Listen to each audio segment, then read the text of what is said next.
Shalom, salam sejahtera di dalam Yesus Kristus, salam sehat. Jumpa lagi dengan saya dalam workshop Kidung Pujian di balik komposisi hymns, syair, dan melodi. Dukung kami dengan subscribe ke channel ini, like, dan share agar semakin banyak yang tahu dan termotivasi untuk mempersiapkan pelayanan musik gerejawi dengan baik. Dan bunyikan loncengnya agar tidak ketinggalan dengan topik-topik selanjutnya. Terima kasih.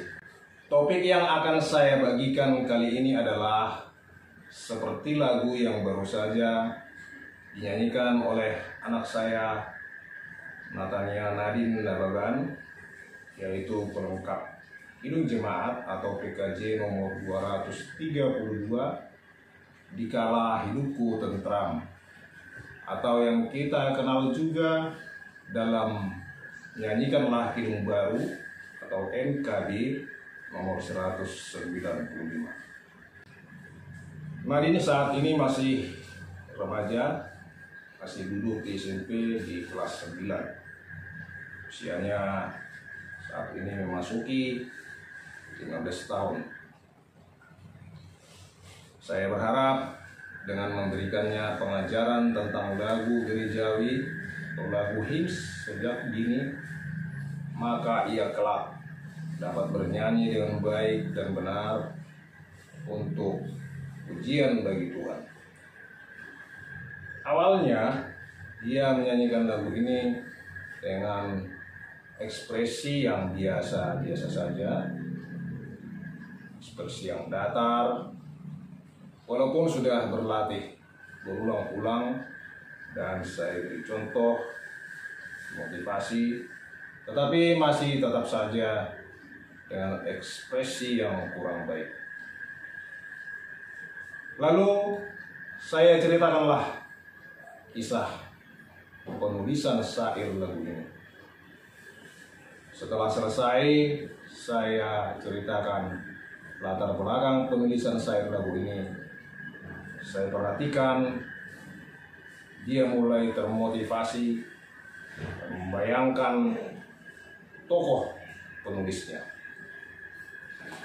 Kemudian saya berikan arahan bagaimana cara mengatur nafas agar dapat menyanyikan dengan tempo yang tepat, artikulasi kata demi kata, dinamika yang baik, di bar keberapakah tarik nafas, dan bagaimana cara menarik nafas. Saya contohkan kembali dengan menyanyikan. Lalu setelah dia memiliki pengertian untuk memahami lagu tersebut, maka saya menyuruh dia untuk menyanyikannya kembali. Dan hasilnya seperti yang kita saksikan tadi. Mungkin masih belum sempurna, tetapi dengan latihan yang baik dan terus-menerus, kelak pasti akan lebih baik lagi. Lagu ini juga sudah sangat familiar bagi orang Batak, yaitu dalam buku ND 213 dengan judul Dungsonang Rohakko. Jikalau sahabat-sahabat musik gerejawi memperhatikan di YouTube, buku ND 213 ini sangat banyak sekali di cover. Tentunya dengan beragam latar belakang penyanyinya. Ada yang usia masih remaja, pemuda-pemudi yang mungkin masih berstatus pelajar atau mahasiswa. Ada juga yang orang tua, yang pasti lagu ini sangat disukai untuk dibawakan baik tua maupun muda dengan berbagai latar belakang pekerjaan dan pergumulan hidup mereka. Tidak sedikit pula artis yang ikut mengcover lagu ini. Ada yang menyanyikannya dengan cara mereka sendiri. Ada pula dengan cara mengimprovisasi syair-syair atau bait-bait tertentu dengan berbagai macam ekspresi dan dinamika. Dan dengan iringan aransemen musik yang beragam sesuai dengan talenta atau bakat dan skill yang dimiliki yang ingin ditunjukkan kepada penonton atau pendengar. Mungkin tanpa memperhatikan aspek yang sangat penting, yaitu, maaf jika saya terlalu ekstrim menyebutkannya, tanpa memperdulikan hubungan spiritual dengan Tuhan pencipta kita dan bagaimana respon pendengar ketika membawakan atau menyanyikan lagu ini, yang dimana kemungkinan besar latar belakang pendengar yang beragam dengan berbagai pergumulan hidup berat dan mungkin juga ada yang sedang mengalami duka cita.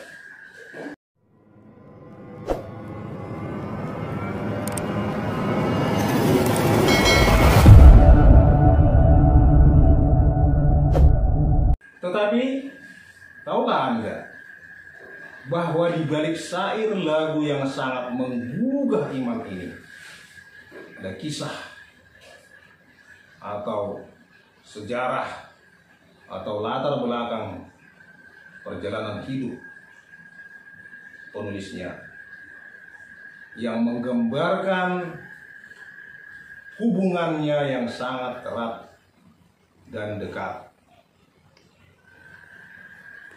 dan kuat dengan Tuhan. Yang dimaksud di sini adalah hubungan spiritualnya dengan Tuhan. Harapan saya, mudah-mudahan setelah mengetahui latar belakang penulisan syair lagu ini, sahabat-sahabat musik gerejawi dapat menyanyikan lagu ini dengan baik dan benar. Dan tentunya dengan cara mempersiapkan iringan musik yang baik dan benar, sehingga ketika jemaat menyanyikannya dalam ibadah, jemaat dapat merasakan dan membangun hubungan yang erat dengan Tuhan, sehingga imannya semakin bertumbuh dan bertambah teguh. Baik, mari kita masuk ke intinya. Syair lagu ini dengan judul asli When Peace Like a River, It Is Well With My Soul, yang ditulis oleh Horatio Gates Spafford pada tahun 1873. Dan lagu atau melodinya ditulis oleh Philip Paul Bliss pada 1876. Syair lagu ini ditulis oleh Horatio Gates Spafford yang lahir pada tahun 1828 di North Troy, New York, tetapi bekerja di Chicago sebagai pengacara yang handal dan cukup terkenal. Tetapi keberhasilannya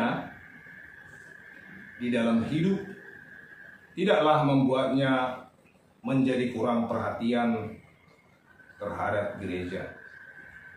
Ia sangat memberikan perhatian yang besar dalam pelayanan gereja dan mencari hubungan yang erat dengan Dwight L. Moody dan tokoh-tokoh penginjil yang lain.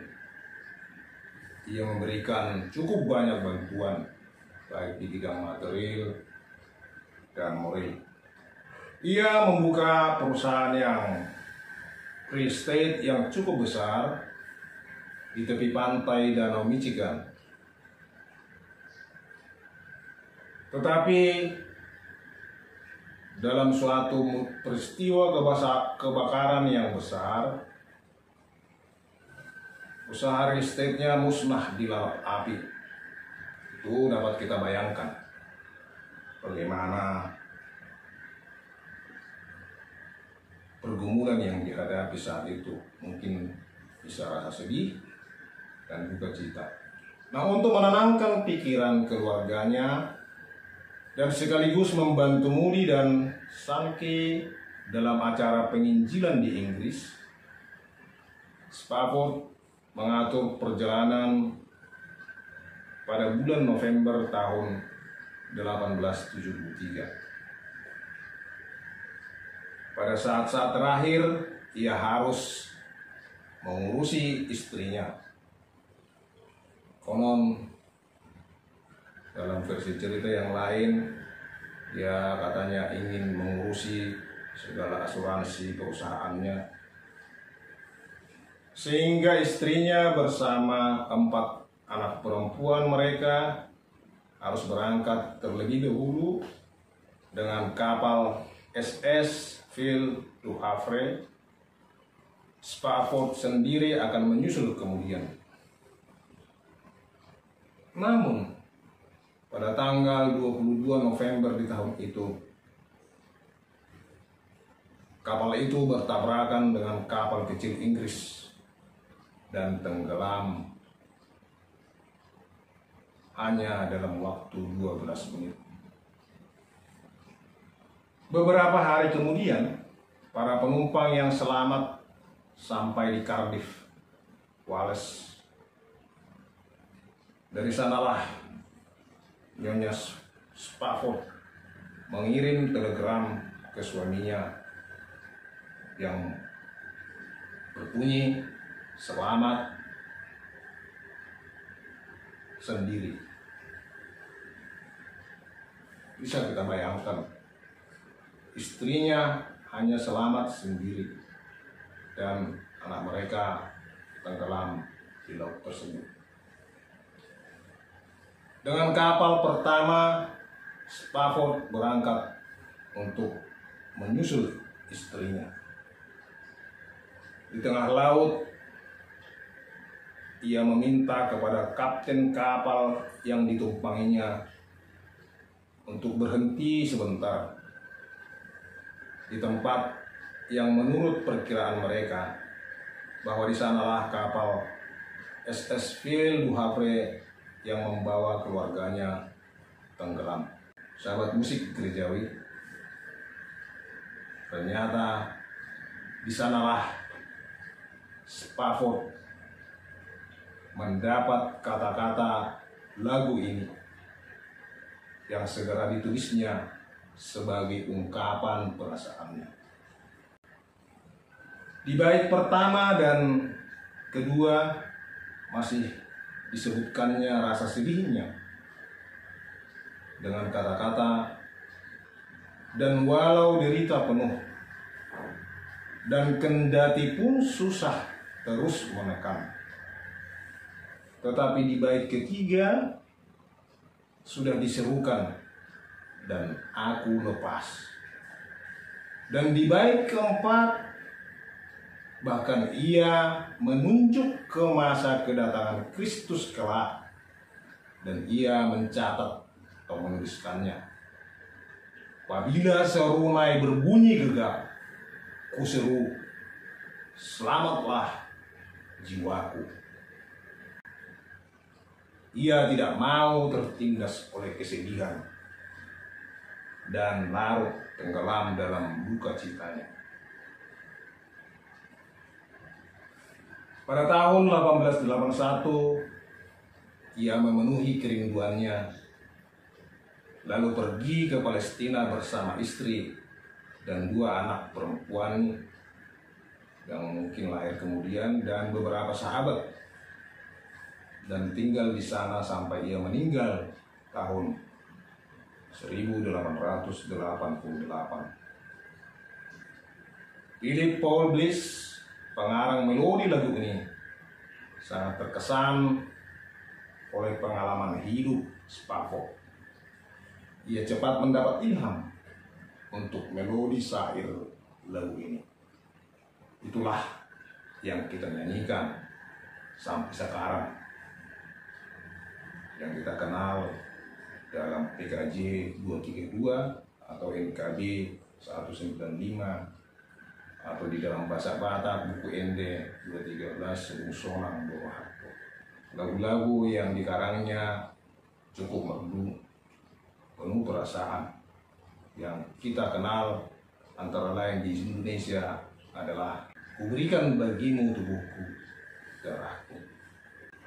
Sahabat musik gerejawi, demikianlah kisah atau latar belakang bagaimana syair lagu ini tercipta. Nah, Bapak Ibu, saudara-saudari, adik-adik pemuda-pemudi, sahabat-sahabat musik gerejawi, setelah Anda mengetahui kisah atau latar belakang penulisan lagu ini, atau jika Anda menjadi seorang Spafford, bagaimanakah cara Anda menyanyikan lagu ini? Tentunya hanya Anda sendiri yang bisa menjawab. Pendengar atau jemaat yang sedang beribadah, yang mengikuti panduan Anda, akan memberi pendapat atau penilaian yang beragam. Jika kita cermati kembali pergumulan hidup yang dialami oleh Horatio Spafford,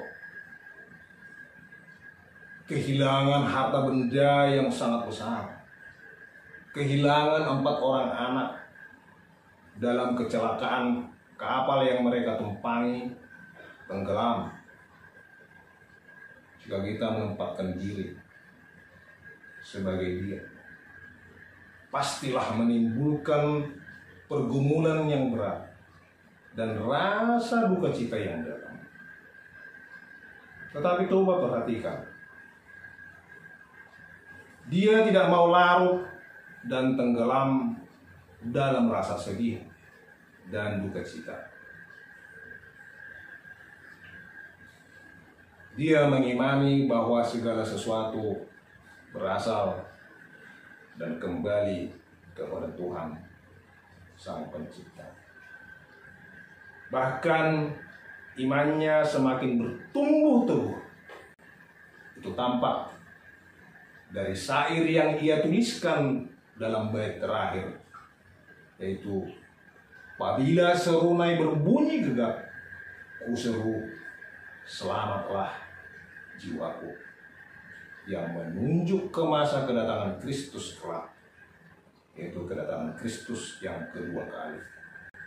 Saya juga sangat sependapat bahwa syair lagu ini adalah salah satu lagu hymns yang menunjukkan hubungan yang sangat erat dengan Tuhan Pencipta, dan juga sekaligus merupakan lagu penguatan bagi orang-orang yang mungkin sedang mengalami pergumulan hidup yang berat ataupun duka cita. Nah, dalam nyanyian ibadah di gereja, jika Anda